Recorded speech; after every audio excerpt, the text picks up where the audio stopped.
Nasaan na yung emergency power ng Pangulo na inaprubahan ninyo dito sa diesel at gasolina? Hindi lang naman po ito doon sa LPG o kerosene. Ang priority talaga yung diesel dahil ito yung mas malaking kinukonsumo ng bansa natin, lalo na ng mga drivers. Yung LPG at kerosene lang ang tinanggalan ng excise tax dito sa emergency power. So kaya hinahanap natin nasaan yung para sa diesel at kerosene. Papaano namin magagamit yung LPG at saka itong gas para magluto kung wala naman kaming isasaing, Mr. Chair?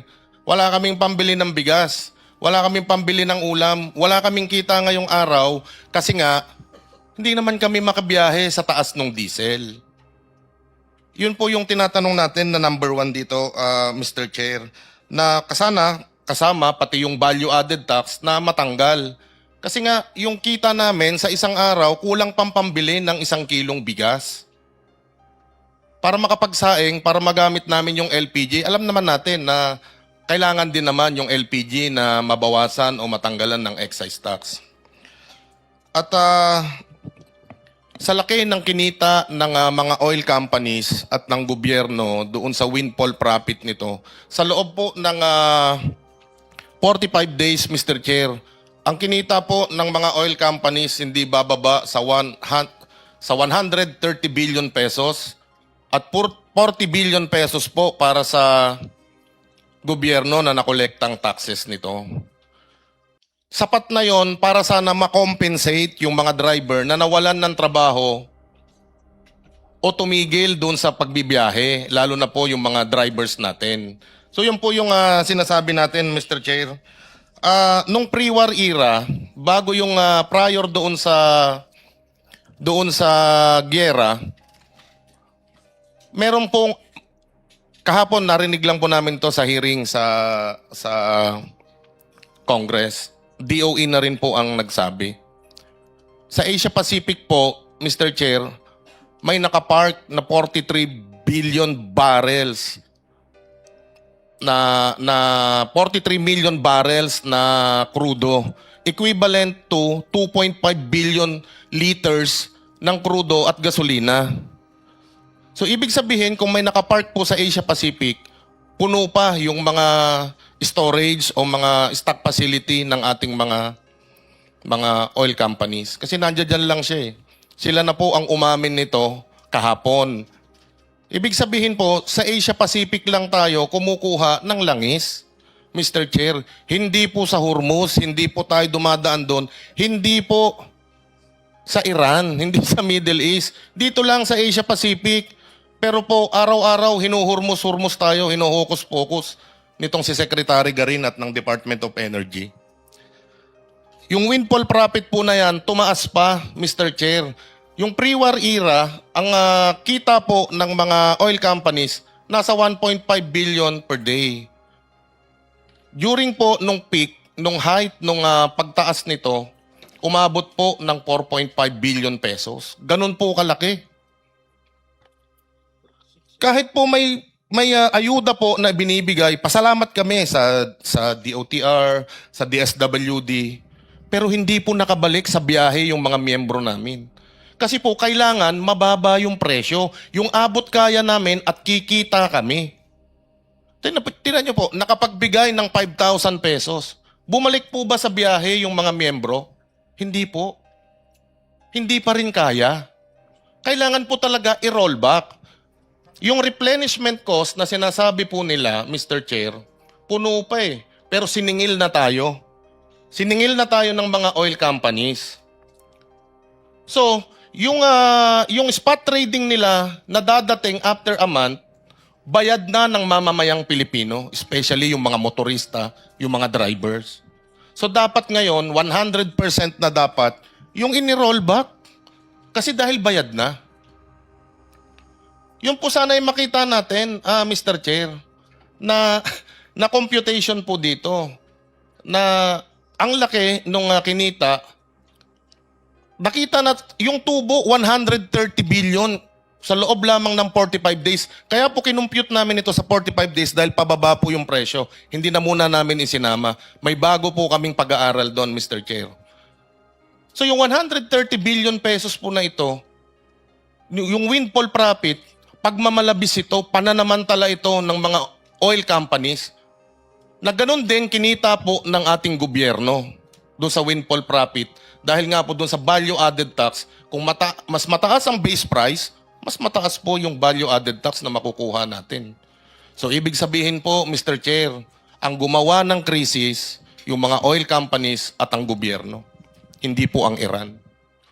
Kasi may makukuhanan naman po pala na mababa dito sa Asia Pacific. Ang dami po na stock. Nasa 43 million barrels. 2.5 billion liters. Ganun po karami. At ang kinukonsumo natin araw-araw, 500,000 barrels, equivalent to 30 million liters, Mr. Chair.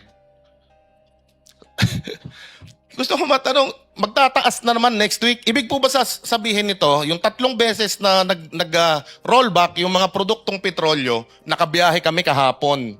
Kasi bumaba na yung produktong petrolyo. Hindi pa natatapos yung trading week, nagbabadya na naman na tumaas yung produktong petrolyo. Hindi pa tapos yung trading week. Wala pa at wala pang dinideclare sa gitnang silangan kung magtataas yung merkado. Hindi po ba pagkatapos ng trading week, doon pa lang natin makikita kung magkano kung tataas siya o bababa, divide sa 5 araw na trading days? Bakit po Martes pa lang? Miyerkules pa lang, mayroon ng pagtaas, mayroon na nagbabadya na. Nagbabadya na naman sila na magtaas, magdagdag ng tubo na kahit hindi pa naman dapat. So yun po yung gusto nating makita dito, Mr. Chair. Isa pa, out of 15,000 retail gasoline nationwide, ang sabi ng ating Pangulo, nationwide magkakaroon ng 10 peso subsidy or discount per liter sa mga gasolinahan. Nasaan na po ito? Kahapon, ang sabi po ng Department of Energy at LTFRB, meron ng 6 routes.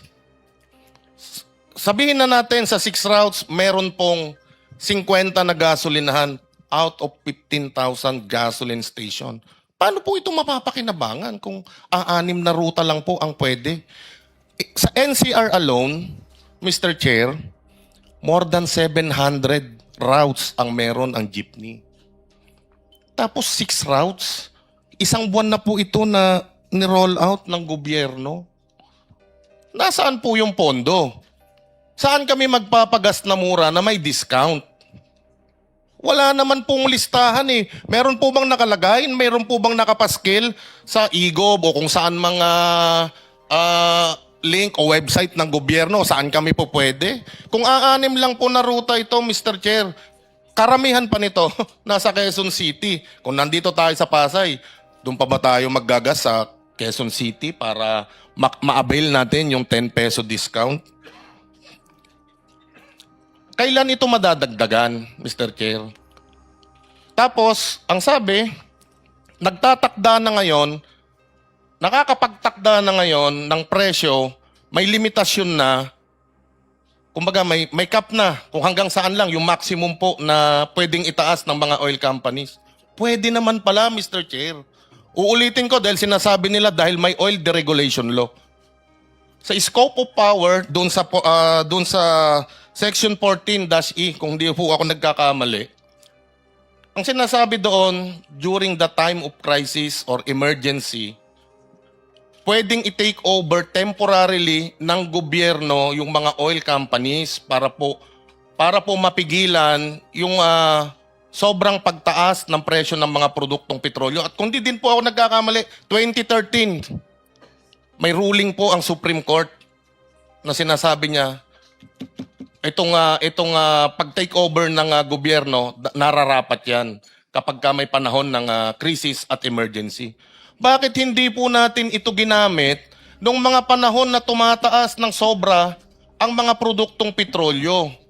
Nasaan po ang gobyerno nung panahon na yan? Hindi ko lang po sinasabi na yung sa Senate, nakita ko naman po, tinatrabaho niya. Pero merong clause doon sa batas na pwedeng i-take over ng ating gobyerno temporarily. Hindi niya ito ginawa. Bakit? Yun ang malaking katanungan, Mr. Chair. Dahil ba doon sa taxes din na makukolekta nila dahil hindi lang po doble, hindi lang triple, talagang lumobo.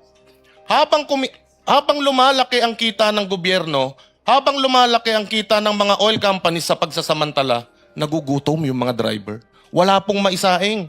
Walang pambili ng bigas. Tumigil sa hanap buhay, Mr. Chair.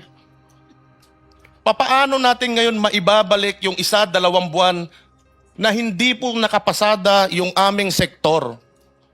Malaki po yan, Mr. Chair. Nasaan yung mga driver? Natutulog sa bangketa, hindi makabayad ng upa. Natutulog doon sa jeep kahit malamok. Walang magawa. Paano natin sila tutulungan? Andyan yung kinita ng gobyerno na hindi bababa sa 40 billion pesos, 130 billion pesos sa mga oil companies. Sapat ito para makompensate yung mga drivers na nawalan ng hanap buhay.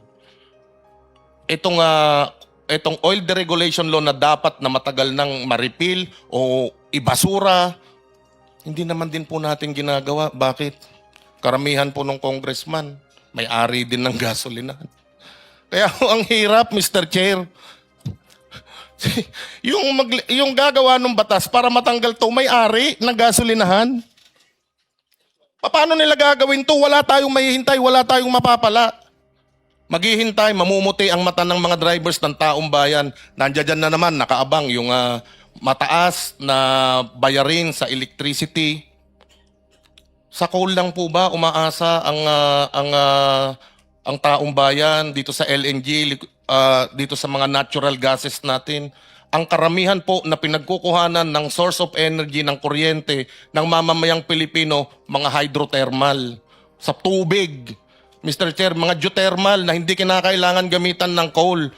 Yung mga malalaking power distributor na to, hindi gumagamit ng langis, hindi gumagamit ng coal, hindi gumagamit ng LNG, pero lahat sila nagtaas. Yun po yung malaking tanong doon. Hindi lang po mga biofuel ang ginagamit natin. Pati tubig, napakarami natin yan. Pwede ka pa nga maglagay doon sa may Bulacan na hanggang ngayon lubog sa baha, sa may Pampanga na maglagay pa ulit ng isang hydrothermal plant para mag-generate ng kahit 700 megawatt na kayang pailawan yung buong Central Luzon. Hindi natin ginagawa. Hindi ko rin maintindihan, Mr. Chair, na yung generation, kung saan nila kinukuha ito, ano yung source? Ano lang ba yung source? Coal lang ba? LNG lang ba? So yun po yung gusto nating maliwanagan. Maraming salamat, Mr. Chair.